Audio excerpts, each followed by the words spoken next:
But I want to talk to you today about the pickpocket. Have you been robbed? Just to encourage you. So the order of the pickpocket is A, B, and C.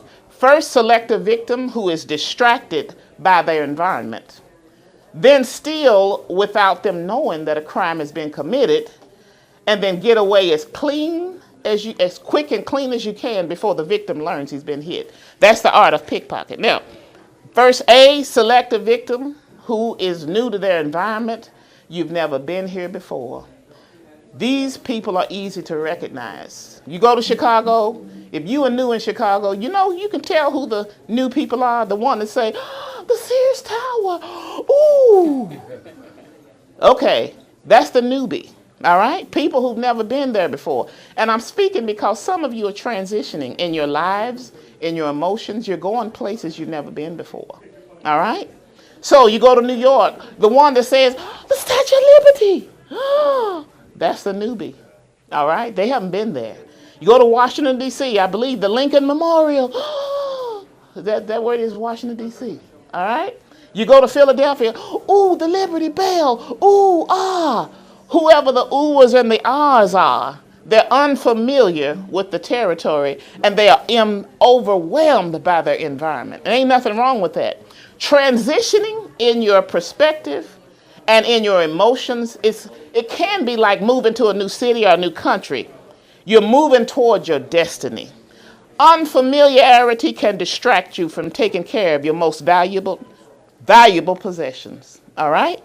Your integrity, your character, and your soundness of mind. You better hold on to that. I don't care what else happens. Now, the intangibles are much more valuable than money and power. More valuable than pats on your back and friends and your status. Once your valuables are lost, it's like a house collapsing in its foundation. It doesn't matter how tall it stands and how pretty it is. It's no good when that foundation has been lost. So you're in a new place, you're an easy target. And I'm going to tell you something. Folks that are criminals, they're looking for that's what they're looking for, all right? So the ones who are clutching their purses, they know where they are. Okay? So number 2, the pickpocket will steal from you without your knowledge. Local thieves know how to brush up against you, especially if you're a newbie. Oh, excuse me, ma'am, I'm sorry. Oh, you're welcome. Isn't he nice? He is so nice. He just took your purse. He just reached in your pocket and took your wallet. All right? They don't use guns. They don't use knives. They use what's called the weapon of mass distraction.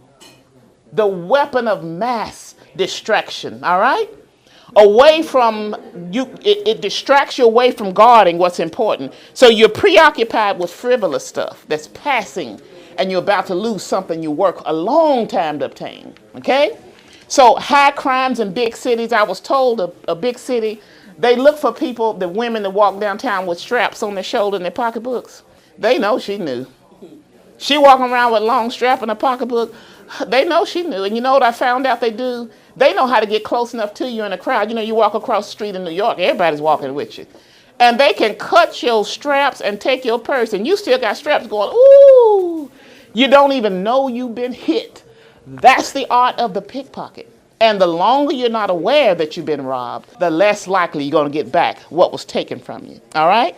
So while you're oohing and ahhing and being entangled by your environment. So the easiest victims are caught totally off guard.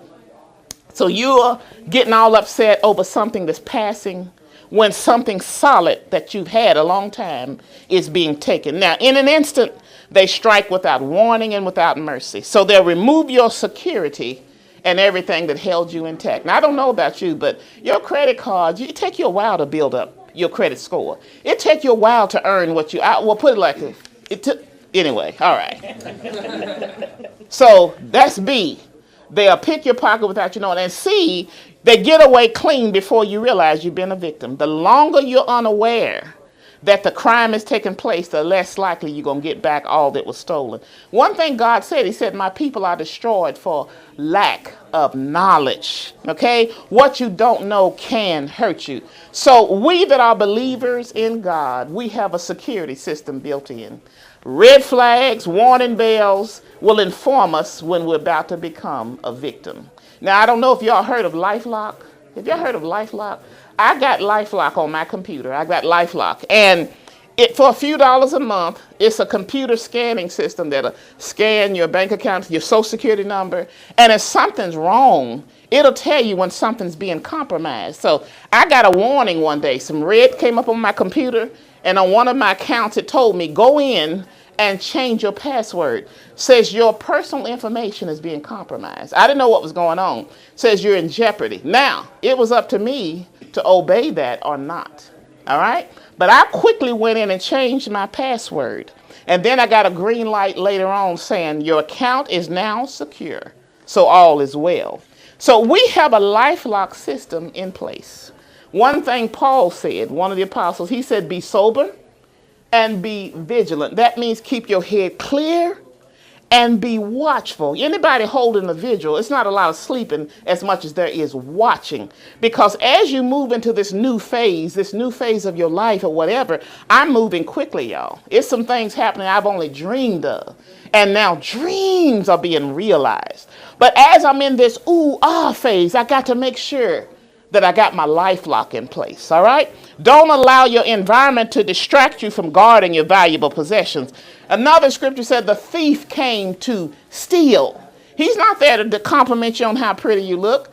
He's there to steal, all right? Prowler is to distract you, all right? Not a gun or knife, but the weapons of mass distraction. So every warning comes with instructions. So LifeLock told me of the threat and then what to do to avert the threat. Now, let me tell you what happened to me not long ago, and Tim will tell you about this because he laughed about it and I did too. I went to a gas station in North Little Rock. I'll just say Gulf. I won't tell you, But I went to a Gulf gas station, but I was on my way to meet with Tim to discuss business because I'm about to go see President Clinton in a few days, and I got stuff coming up, and I'm so happy. I'm in such a good mood. So I stop in this gas station. I'm so excited. I'm in a good mood. And so I stop in this gas station to get some gas. And destiny's about to happen because I'm a writer and I've been local for years and now I'm about to bust a move. So international acclaim is what God told me was about to happen. But I've never been there. I've been a stranger in a strange land. So I stepped into the gas station. Cashier was nasty. He got nasty with me. He even insulted me. I mean nasty. I don't know if he got up on the wrong side of the bed or wife left him or whatever, but he insulted me. And I told him, I said, I'm going to complain on you. And I walked out the door. Did you know he came out the door behind me and said, good, do it. He did. Slowly I turned. I'm telling you, slowly I turned. Now, ordinarily, I'm Sister June from the church. But I felt Shaniqua from the hood. Head start twitching, and I was channeling another spirit. I felt Shaniqua. I did. I felt something coming up on me. And all of a sudden, I wanted to follow him back in the store. I'm telling you. I wasn't going to hit him, I don't think. But I wanted to follow him back. We're going to have a little talk. See, this was a Hispanic man. And I was saying, what you say, Chico? Amigo, whatever, tu habla a me? What? I wanted to follow him in the store. I heard DMX. How many of y'all know DMX? I heard in my mind, y'all gonna make me act a fool. Up in here, Chico gonna make me lose my cool. That's what I heard in my mind. And so all of a sudden, I'm ready. All of a sudden, my joy's gone. All of a sudden, my excitement's gone. I'm about to go, me and Chico gonna do cha-cha. All right? But suddenly my LifeLock came on. Suddenly I felt it. Warning. Your integrity's being compromised. I felt it. I felt it. It said change course immediately. See, once you get the warning, then you get some instructions with it. You got to understand. Says you are about to lose something you worked your whole life for over a temporary distraction. Oh, I'm trying to tell you. Change course. The red light starts flashing. If you have any kind of connection at all, you're going to get the red lights. You're going to get the flags. You're going to get and you got to give heed to them, all right? Whenever you're in denial, You got to understand you're being robbed a little bit at a time. So I followed those instructions. And then what it said to me, he said, this is what I want you to do. I want you to command your soul to have peace. And I want you to change your password. Your password is now more than a conqueror. More than a conqueror. Change your password. And so I sit there, I sit in my car, I inhale, exhaled, and I sit in my car and I begin to speak to myself. I am the head and not the tail. I am above only and not beneath. And I'm telling you it's hard because my humanity wanted to get with Chico.